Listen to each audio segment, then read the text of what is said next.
I thought that I would give a little bit of an update as to where I'm at with the Cromolyn Sodium and all of that.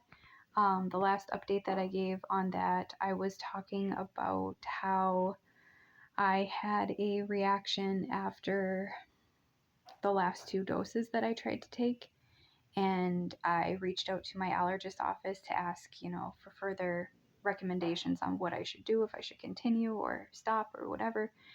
And they had told me at that time to just stop the Cromolyn. So I did. And the next day I didn't have any sort of symptoms. I didn't have a headache. I didn't have a sore throat. My hives still stayed on my face for a little bit of time, but slowly kind of faded. And then I got a message from my allergist about 2 days ago, I would say. And her further recommendations were to start on the Cromolyn again. And she wanted me, instead of taking the full amount of doses that I was prescribed a day, to start off by taking 1 dose a day for a week, and then the next week take 2 doses for a week, and then the next week take 3 doses a day for a week, and just kind of gradually build up to the full amount that I'm prescribed. I am a little hesitant and just a little nervous. This is a lot for me to kind of overcome because I am a little concerned that when I took the last dose of the Cromolyn and I had the reactions that I did, like the sore throat, the hive, and I had the headache with the prior dose, that I was like leading up to a bigger reaction, and that the reason why my reaction wasn't too bad is because I took the Zyrtec before I took my last dose. And so I'm just nervous that, my body, even with the lower dose, is going to just get triggered into a bigger reaction than what I experienced. Currently, I'm in the middle of my menstrual cycle, and I had mentioned in previous videos, and, just want to be open and talk about it because I realize that, there might be other women out there who are experiencing these conditions and maybe will see some sort of a connection with what you're experiencing as well.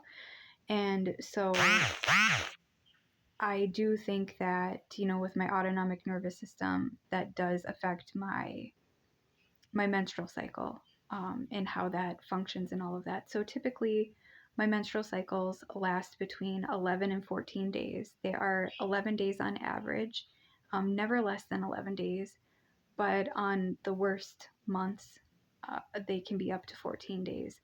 I have low ferritin, and my iron is kind of messed up. And I think that is a main factor in why that is. So I was recommended to get a hysterectomy. I was given ultrasounds and was told that I likely and most likely have a condition called adenomyosis, I believe.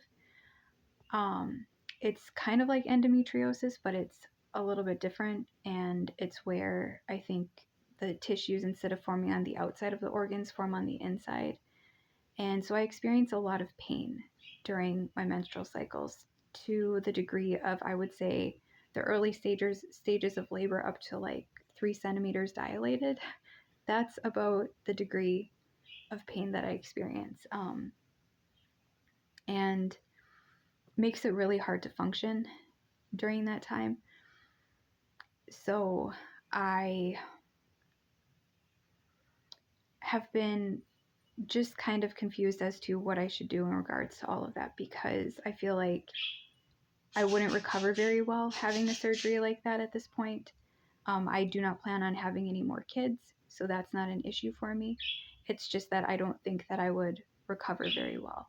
And then I also wonder, though, if I don't make that decision, how much is it going to, make things worse for me? So it's just like I'm having a hard time discerning which one would be better for my overall health, to leave it in or to take it out. And I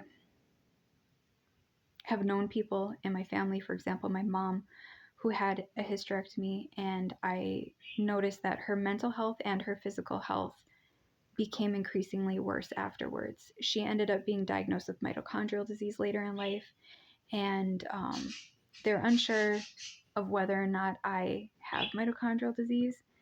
But if I were to, having major surgeries like that can really affect your mitochondria.